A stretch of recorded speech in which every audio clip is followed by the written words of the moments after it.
dans les rues, il y a moins de civils dans les rues.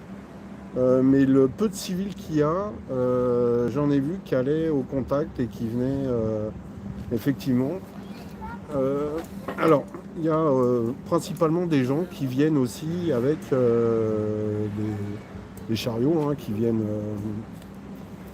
et qui apportent toujours un petit quelque chose, ou qui ont des sacs et qui vont dans des endroits où bah, il n'y a personne qui vient, hein.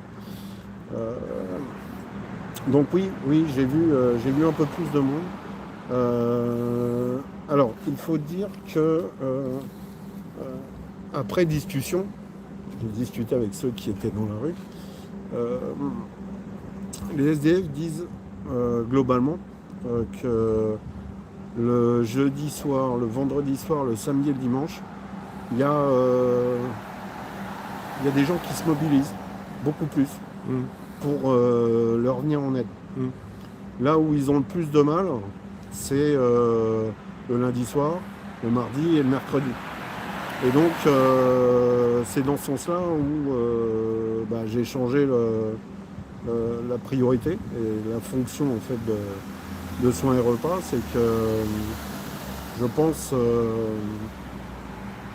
j'ai mené cette action en tout cas pour que on puisse être opérationnel au moment où ils en ont besoin. Oui. Alors, on est passé avant dans un mode répétitif pratiquement tous les jours. Et finalement, il n'y avait peut-être pas besoin d'être aussi présent en permanence par rapport à ça, parce qu'il y avait suffisamment de monde Oui. à ce moment-là. Alors aujourd'hui, vu que on est dans la version 2 du confinement, il y a peut-être effectivement plus de monde au contact, parce qu'il y a déjà eu cette première phase, et les gens ont vu ce qui s'était passé. Et donc peut-être que ça les a sensibilisés et mobilisés pour venir en aide aux gens qui avaient besoin de manger, je pense. Je pense que c'est de ce fait-là qu'il y a peut-être plus de monde qui s'est rendu compte qu'il y a des gens qui avaient faim dans la rue. Et donc, Ça a été le déclencheur. Il y en a qui font quelque ouais, chose et qui continuent peut-être encore après à le faire aussi. c'est ça, ouais. Pas simplement juste pour un jour, mais Ouais, voilà. Alors, il y a eu pas mal de reportages hein, qui ont été faits. Toi, entre autres, Rémi, qui nous a accompagnés sur la phase 1 du confinement. oui. Et c'est grâce à des gens comme toi, je pense qu'il y a des gens qui se sont mobilisés et qui se sont peut-être dit, bah tiens, demain, si j'ai un peu de temps, bah, je vais peut-être aller faire Ouais. quelque chose d'utile. Et donc, ils ont peut-être amené du monde à les accompagner en tout cas. Parce qu'aller seul dans les rues face au SDF, c'est quand même particulier.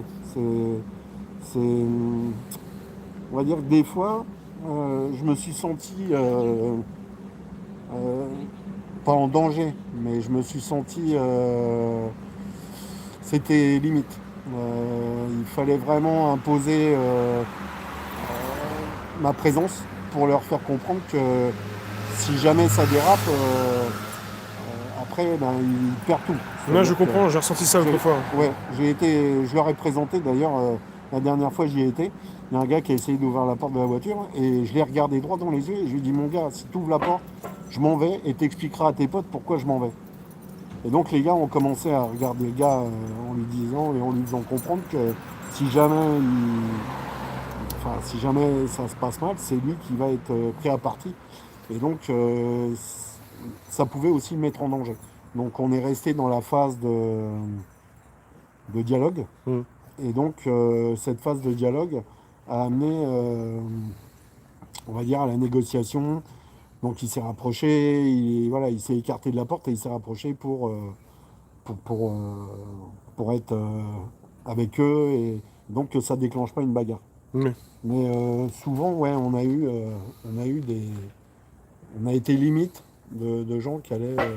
D'ailleurs, il y a déjà eu le cas. On Mm. était en train de soigner un gars. Et il y a eu une bagarre, donc les soins qu'on avait fait, bah, il a fallu tout refaire parce que. Ouais, ouais. Et donc c'est. En fait, je pense que c'est